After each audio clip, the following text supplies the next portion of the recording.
တောရိုင်းခွေးတွေရဲ့စီလုံးမှုနဲ့အမဲလိုက်ကွင်းပြင်တနာရီမိုင်40နှုန်းနဲ့ပြေးနေတဲ့တေမင်းတမန်တွေစီကတင်လွတ်အောင်ပြေးနိုင်မလား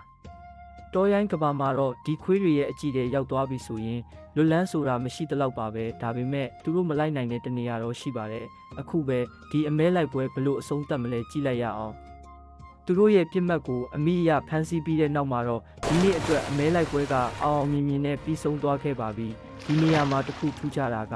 အမဲလိုက်တဲ့နေရာမှာကိုယ်တိုင်မပါဝင်နိုင်သေးတဲ့ခွေးကလေးတွေအတွက်လူကြီးတွေကအမြဲတမ်းဦးစားပေးလေးရှိတာပါကလေးတွေအရင်စားပါစေရဆိုတဲ့မေတ္တာတရားကတောတိုင်းတိရစ္ဆာန်တွေစီမှာပါရှိနေတာတကယ်ကိုအံ့ဩဖို့ကောင်းပါတယ်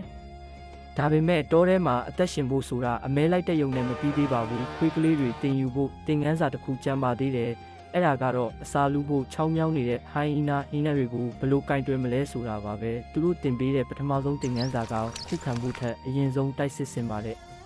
ဒုတိယတင်ငန်းစာကတော့စီလုံးချင်းပါဟိုင်းအီနာတွေရဲ့အယိုးကိုတောင်ကြိတ်ချေနိုင်တဲ့မေယိုးတွေကြားမှာအသက်မပါသွားဘူးဆိုရင်အဖွဲ့စည်းလိုက်အလုတ်လုတ်တက်ဖို့လိုပါတယ်ဒါဟာတဘာဝတရားရဲ့ကျမ်းတမ်းတဲ့တင်ငန်းစာတစ်ခုပါပဲတယောက်တည်းဆိုရင်အစာဖြစ်မယ်စီလုံးရင်တော့ဘယင်ဖြစ်မယ်ခုလိုစိတ်ဝင်စားစရာကောင်းတဲ့တိရစ္ဆာန်အကြောင်းအရာလေးတွေနေ့စိတ်တင်ဆက်ပေးနေရမှုဖော်လို့လှုပ်ထားဖို့မမေ့ပါနဲ့နော်